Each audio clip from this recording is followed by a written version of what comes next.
Welcome into Raptors today. The Toronto Raptors, 13-12, back above 500 after a forgettable blowout win against a starless Los Angeles Lakers squad. 126-113, the final score. No AD, no LeBron. No problem for the Toronto Raptors. Do we want to talk about this? I thought you were going to say no chance for no AD, no problem, no chance. Okay, listen, but do we have to touch on this game at all? Because, I was in the building. It was one of the quietest home games I've ever seen that we've won in Toronto. It went to script. Yeah. It a went lot to of script. air out of the building because people, you think about it, when the schedule first came out in August, people ID that game December 7th in Toronto, LeBron, the Lakers, their one trip in, probably holiday gifts for people. Right? How many disappointed ticket buyers were there? Oh, man. Everybody in the building.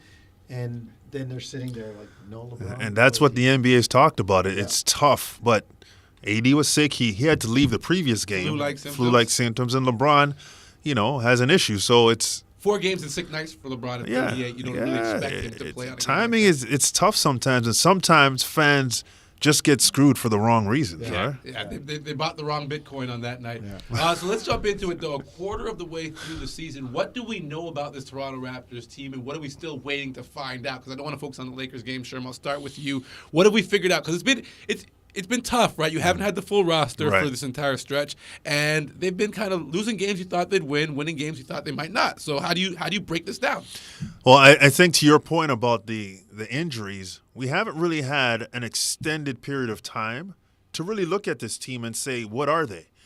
What we've seen in spurts is that when they're together, they're a really good team. Defensively, they can get stuff done. Offensively, they can hit you from many levels.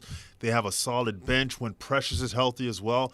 So I think if I was to look at this team right now, I'd say that this is a quality team, needs to be healthy because their margin for error isn't that big. They've got to be very good. They've got to be healthy. But when they are, they can battle with anybody, and that's the kind of the X factor. And it puts a lot of if I was giving them a report card, Mark, I'd give them incomplete. It puts a lot of pressure on the front office, though, because normally at this point in the season, you kind of think, well, here's where I need to address, here's where I need to not touch. But at this point, you know what you can't touch, but you don't really know who you can give up on yet. But you still have time because we're in the middle of December. The trade deadline isn't till February. Yep. So you're hoping that you're starting to get guys back, get healthy, and to Sherm's point, being able to make better, not final, but better evaluations. Yep. And I look at last night, yes, as you said, Akil, no LeBron, no AD, maybe no chance for the Lakers. But I saw a kind of big 3 performance from OG, Pascal, and Fred. And we know Fred's not totally right either. We'll touch on that later. And yeah, we will. But that's a big 3 type performance. And then you got Scotty grabbing rebounds, facilitating the offense, playmaking. To Sherm's point, that's pretty good. Yeah. And then put the other guys in the mix. If you have, I call them the energy pack coming off the bench now with Gary Trent, Chris Boucher, and Thad Young. You don't have Precious yet. There's a potential for things to be really, really solid. However, you got to see it back to see if it actually clicks, because right now we're evaluating some of it, at least anyway, only on paper. And you want to see how it translates to wins and losses, because this is a very tight Eastern Conference. Let's talk about the Eastern Conference, though, because Eastern Conference All-Star voting starts on December 20th, and someone who has been on the outskirts of All-Star voting, but in the hearts of Raptors fans, kind of almost been on the cusp, OG Anunoby. Jonsey, is this the year OG gets his place? It might be. Yep. It might be. And, again, it's going to depend on a couple things. And, look, fans can stuff the ballot box all they want for OG. The popularity contest that is the NBA All-Star voting, I think he's going to get in with the coaches. I think that's his best chance to get in. You heard Jason Tatum talk about him, but last night in the pregame, Darvin Ham was asked about OG, and he had glowing words for him as well. And OG's been all-star like. 19 points per game. He's been consistent. He's doing it at both ends, and he's starting to catch the eye of people because he's been able to stay in the lineup long enough for people to notice what he's doing on other teams. Is brand power going to be a problem? Because some guys took a step back, right? No James Harden this year. Zach LaVine's not having an all-star year, Sherm. Depends on the winning too, right? The winning has to. Right. It's going to play a factor. OG has taken a huge step this year. I mean, we're not even debating that. Those of us that watch him and see him all the time, we know OG has taken that step. Whatever you want to deem it to be, deem it what you want. But he has taken that step. It's going to be difficult from a standpoint of the numbers Pascal is putting up. You know, if they look at the Raptors, they look at a name that they recognize, a guy who's been All-NBA, a guy who has that cachet, you're going to go with Pascal first. Yep. Are they going to be able to get another player in? That's going to be the question. If they're winning. Well, if they have to win significantly. Yeah, and I mean, where we are in the season now, take the one loss to the Hawks and put it in the win column and take it out of the loss column, a game that we shouldn't play, but I'm going to do that. And the Raptors are in fourth instead of seventh. That's how tight the East is. And maybe, Sherm, if they've got a fourth place standing, coaches go, let's give them two. Fourth. Yeah. Give them two. And I think that would be his best chance of getting in. We're not debating whether or not he deserves it. OG has played unbelievably well this season, and he deserves it. Yeah. But sometimes when it comes down to those narrow margins, the decision is going to be made on something other than an individual player. And that might be where OG falls into. But from my perspective, OG deserves it. He's been phenomenal this season. Signed, sealed, and delivered. I'm saying it right now. OG's an all-star. Now for our all-star, the fourth member of our broadcast, that's Savannah Hamilton, who was at Scotiabank Arena, and her focus was last night's big first half against the Los Angeles Lakers. Take it away, Savannah.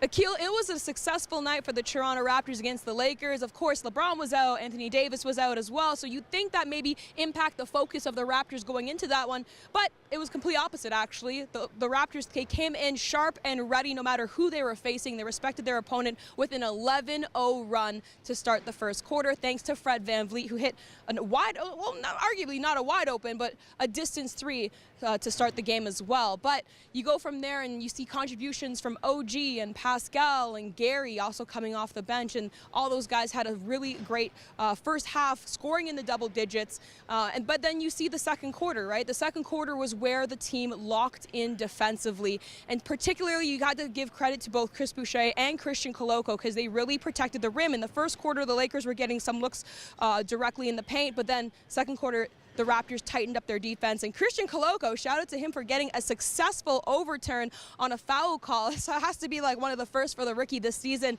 because he's made his reputation as a defensive shot blocker when he was at Arizona, but it has yet to translate quite to the NBA. But tonight was a case that we saw, hey, he's making his reputation here as well. But take that momentum, bring it into the second half, and the Raptors were able to maintain that, and they had a successful night. Akil?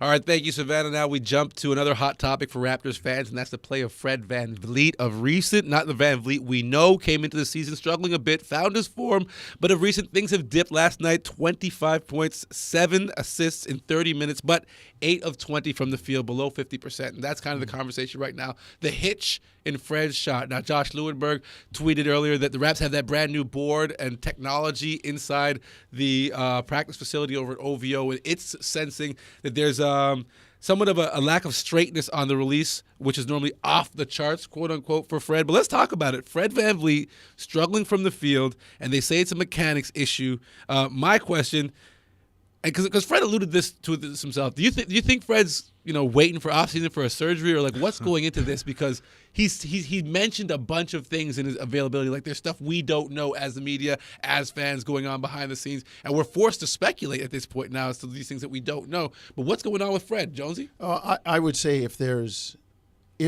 an injury, and as you said, those alluding to an injury, it will change your mechanics. There will be compensations and things of that nature. But it was interesting. My first look at the Noah board at OVO and talking to Nick about it, he had mentioned Fred as the example when he was talking about the analytics of the board and how when Fred missed, it was always online. It was always, the misses were long or short. They weren't left or right. And if that's out of kilter, maybe it is due to an injury. And like you said, we're speculating, and I don't like to do that. I really don't. Fred is the type of player that gives all he has for the team. It's about winning. We saw last year when he was injured, he played through stuff. And knowing Fred, he's going to do it again this year. He's not going to make excuses. That's not the way he operates. Nope. He's going to go out there to the best of his ability. He's going to get it done. So people can kind of ask all they want, and like I said, I don't like to speculate. I'm not going to get into it. But if there is an issue with the form, with the technique, well, he's recognized there is something. Then it's probably due to an injury. That's all I'm going to say. But the good thing is, Fred's technique is pretty good. So when you're off, you can go back and look at the technique, and that's probably where they found out with the Noah board what's going on with the shot. Now, it's a matter of fixing it in season, which is tough. It might not be able to be fixed till he's fully healthy. We all know, looking at shots, you can tell whether or not a person is shooting a ball and there's an issue neck up or neck down. Yeah. Fred doesn't have a neck up issue. Yeah. There's no problem with Fred in terms of his ability to look at the game, take shots, make shots, his creativity mentally. You can still see confidence. Your confidence there, Yeah. You can still see it. To me, when your shot is off kilter, mechanically it seems like there's an issue neck down. Don't know what it is, don't know how severe it is, but that would be my assessment, not having any information. The other side of it is, there's a flow to the game, and Fred, they play a bit differently, the Raptors do, in terms of Fred's ability to handle the ball a lot and be in screen and rolls consistently like he's been in the past. You have more ball handlers. Pascal got better handling the ball. Yep. Scotty Barnes is a ball handler. Gary Trent handles. Like, all OG. these guys handle the ball. OG is better. Yeah. So Fred's not in that mold of handling the ball and making plays as much as he used to.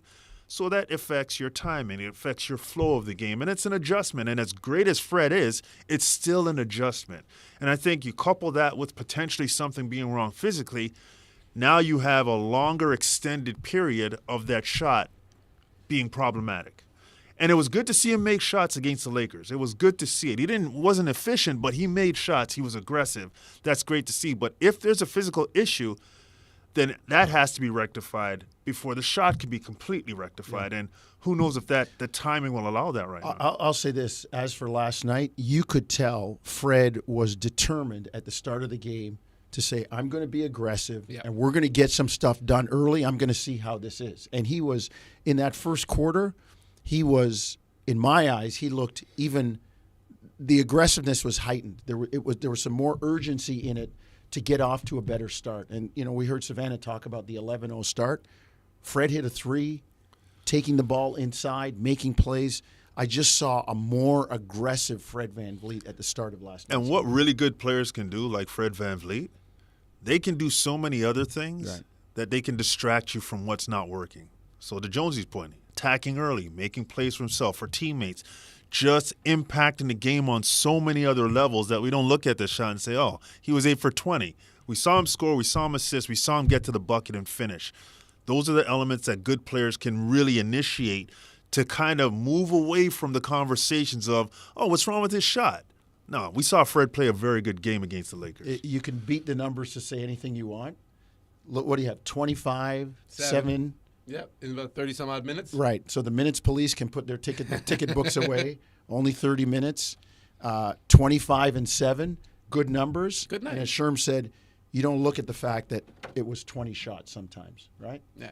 All right, well, now is the time to experiment for Fred VanVleet. He's experimenting with stuff with his body and his shot. He's also experimenting with the algorithm on social media. So let's check in with the players, including Fred VanVleet, as they spoke post-game. Yeah, we did had to adjust the game plan kind of late in the day and in the afternoon, but they did a good job of I thought, stopping a lot of their transition and protected the paint pretty good. And I thought we shared the ball really well. Assist numbers are 25, but there's a lot of open shots that were on the table there. Probably could have wrote those numbers up a little bit. So all in all, it was okay. Not, had a great, I think we're on a 15 out of 16 stops to end the half with that group that stayed in there. So that was excellent by them. Again, another Boucher we talked about the other night. You've come to expect him to be great every night, but he's had two games out of 3 really good. What do you think about tonight? Yeah, he was good. Doug, and it's important for us. I think, when, especially the kind of night like tonight when, some of those main guys aren't hitting them, and he'll hit a stick in a three here and there, and he's all over the glass and making really a lot of attempts at the offensive rebound. I mean, sometimes it doesn't get them, but they're hard rebounds for them. Every now and then he'll knock them free and somebody else can grab them or whatever. But just his energy and stuff was super good tonight, and made some good buckets. A couple of those were pretty solid moves, driving from the corner and getting to the middle of the lane, and some of those stuff that are not that easy on the difficulty scale. They're up there a little bit, and he stuck them in, so that was good. We could use that for sure. Just continue to be aggressive. I think, when I have success, I'm getting in the paint, get a couple of free throws, create shots for my teammates. So just want to make sure I was aggressive from the jump and, find a way to get us a win. It's a rather professional approach. You got on him early, team missed some players, didn't give him any hope. Did you guys think about that when the game starts, just stomp on a team and give them no hope, no life? Yeah, we did what we were supposed to do. There's a couple games this year where guys have been out and we just didn't jump right away. And I think, we did what we were supposed to do tonight, very professional, locked in from the jump ball, and just didn't really give them any chance to get going. They still play hard. They fought us really hard in the third quarter. As you can expect, they got a lot of prideful guys over there, but I was just happy with our effort, our intensity, and we did what we were supposed to do. Just having to figure it out. Obviously, everybody's back, so it's just figuring out what I could do. Obviously, with Gary coming off the bench, that's another weapon we have. It's just a different way to play, and I think it's just something that I have to figure out. Obviously, I just want to bring the same energy, be able to defend and all that, but I also got to, utilize Gary off the bench, one of the best offensive players that we can have, and playing with Tad and sometimes when Uncho was there. It's just another system that I got to figure it out, but I'm getting there, obviously. In a couple of possessions against their zone in the second quarter where you got to the nail and get a couple turnarounds. Is that an evolving part of your game, getting to that spot and making the shot or the pass? Yeah, obviously, we've been playing against a lot of zone, and it took me a minute to figure it out. The open spots and all that. Usually, the zone, the middle is the open spot, and I've been working a lot on my mid-range and all that, just trying to make sure that I could hit that shot if it's given. And today went in, and obviously, they found me in the middle, so that's something that I would definitely working on since every team is playing us zones a lot. All right, gentlemen, time to talk sophomore and the all-star, Pascal Siakam being the all-star. He damn near got a triple-double, 25, 10, and 7. And, of course, when you talk about Scotty, huge career-high rebounding night, 17 rebounds. Who do you want to take? Pick one. Jonesy, I'll go with you. All right, I'll go to Scotty first. Okay. I'll leave Sherm the all-star.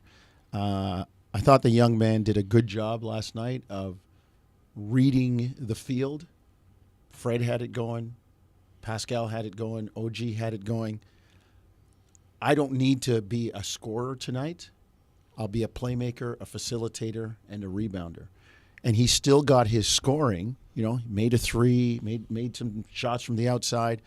But what I continue to be impressed with is Scotty's ability to understand matchups and walking people into the lane and scoring on them, whether they be smaller, which it might be a little bit easier, but just knowing his perceived advantage when he can get close to the basket.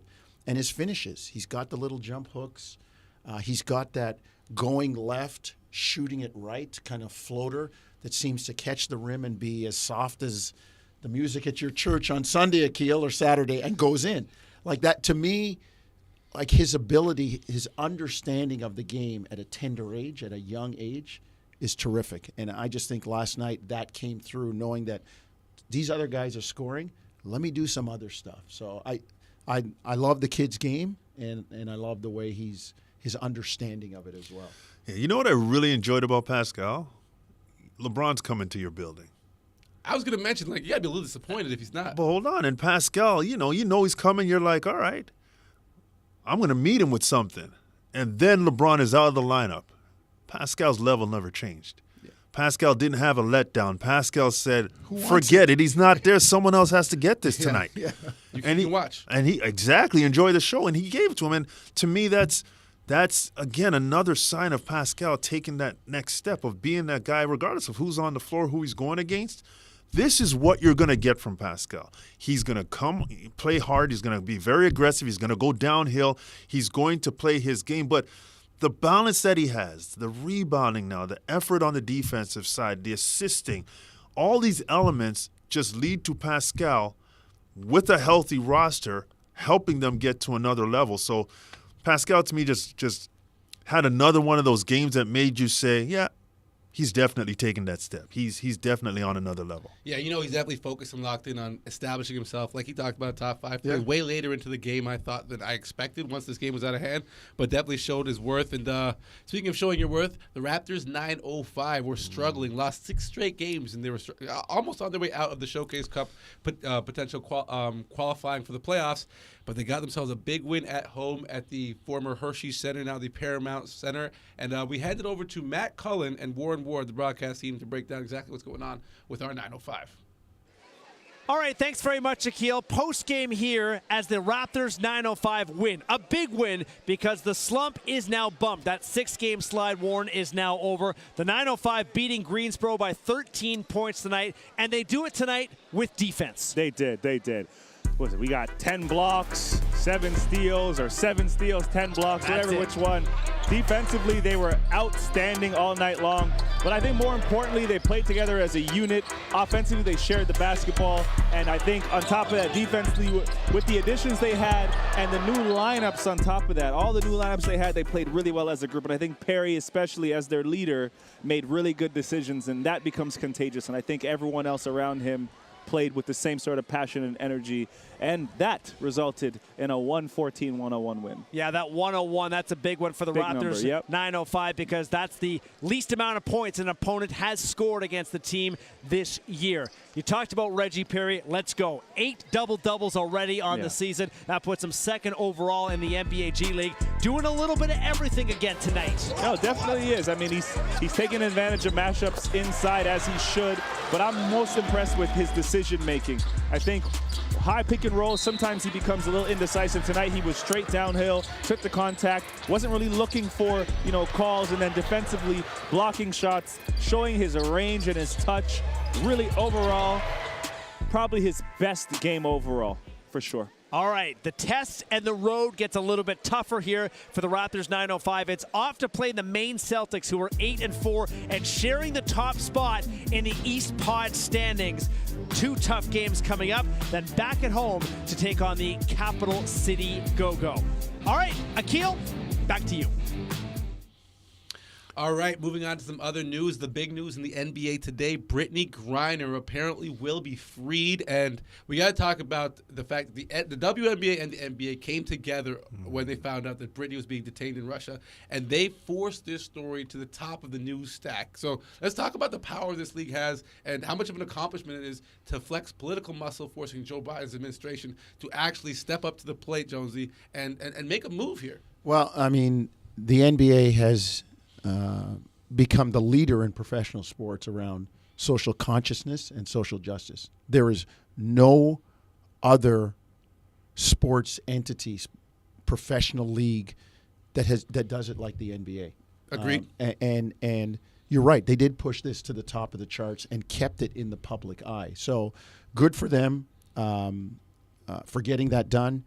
And I believe Joe Biden said in his news conference, it's up to me to make the tough calls. And that had to have been, part of it had to have been a very tough call. Not the part where Brittney Griner is going to be traded for somebody The price. to get her out. The price, with the Americans probably working to detain somebody that they felt was very dangerous and then giving that person up. But, I mean, as we talked about off air, off mic here, what's the price on someone's life? Yeah. Right?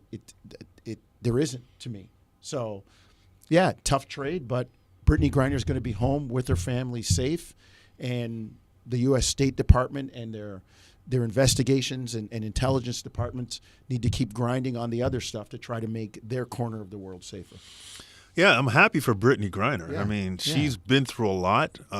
It was an unfortunate situation. Some people think, well, the situation she put herself in, but at the end of the day, it was a tough situation. So I'm happy to see her get out of that situation. The other side of it that we're going to find out in the future how it impacts is what was given up. Yeah. And that's something that we don't have a handle on, and we won't know how that turns out. But I'm sure there's some people out there that are saying it was too much. You know what I mean? And ultimately, to Jonesy's point, there's a lot of people that help put that guy behind bars for what he's done. And now he's free. Yes. And I don't think he's changing his perspective on how he wants to do things. So it's going to be – we're going to find out in time how that side of it works out. But for Brittney, and kudos to the NBA, kudos to the WNBA for the job they did at making sure they kept this at the forefront of everybody's thoughts and getting the administration to get it done. So happy for Brittney. All right, moving to the forefront of the thoughts of the Toronto Raptors, and that is the Orlando Magic. Shout out to our guy Iceman like Gervin on the chat. Is it Iceman or Iceman like Gervin? We got to find out. Is Is it Iceman like Gervin or Ice? Man like the man's like, yeah. If it was a real thing, it would just be one name. Okay, all right. Just be Ice. But here's his thought. He's curious to know, like, is it mandatory 2 wins in Orlando? You got to get it. Anything else? A disappointment? Sure. No. No, it's tough to go into another team's gym and beat them twice. Yeah. Back-to-back scenarios, basically. It's not as easy just because of the record. In Orlando, it's not like they haven't beaten anybody this season. This is a team that they might not have the greatest record, but they can win. So it's tough to beat teams like that twice. But, no, it's not mandatory. You'd like it, though. Yeah, they just took out the Clippers in OT. There you go. And we saw the Raptors struggle. With Kawhi. Yeah. And, Paul George. Yeah. We saw the Raptors struggle back-to-back games because that's recent tape that the next day you're looking at, and you know their sets. You know the level of health. I just think these 2-game sets, and we've talked about this before, Toronto has more than anybody else. It seems like. I know there are some teams that have maybe 1 or 2 or just a handful of them. These 2-game sets are like the double header in baseball. It's tough to sweep both. It really, really is. And then, look, we're looking at the road record now. I'd love to see Toronto pick that up. I did some number crunching. Since they became a playoff team in 2014, taking out the Tampa year, they have averaged about 23 to 24 wins a season on the road. And they're on pace right now for something like 11. So you know that's not going to happen. So this might be a chance to jumpstart that and maybe get a couple on the road, but you got to get the first one, and then you can see if you can get greedy. All right, so let's jump now to one of the big names, not Paolo Banchero, of course, for the Orlando Magic, but Bol Bol, a guy who was kind of forgotten about. Denver kind of gave up on him. Now he's averaging around 13 points and 8 rebounds for the Orlando Magic. So my question, Jones, I'll start with you. Was it more a matter of just the fact that he only played around 50 games in his first 3 seasons, and teams didn't believe that his frame could last in the NBA, or did they not believe in the skill set that we're now watching being displayed on a night-to-night basis here with Bol Bol? Well, he's skilled. Okay, let's put that out of the way. I mean, I watched a couple of moves that he made in the game against Toronto, and I mean, they were Durant-like. They were Durant-like in terms of the skill level, the shooting, the finishing, the size, the movement. Yeah, like that's not a question. That is not a question. And I just think people, maybe they gave up on him, but we talk about this all the time. Development is not linear, and it happens at different times for different people in different venues. And I as my experience as an educator, people have heard me say it over and over. Kids walk at different times. They get their teeth at different times. They learn to read differently and in different ways. So just you can't give up on somebody until it's totally done. And I look at Bol Bol.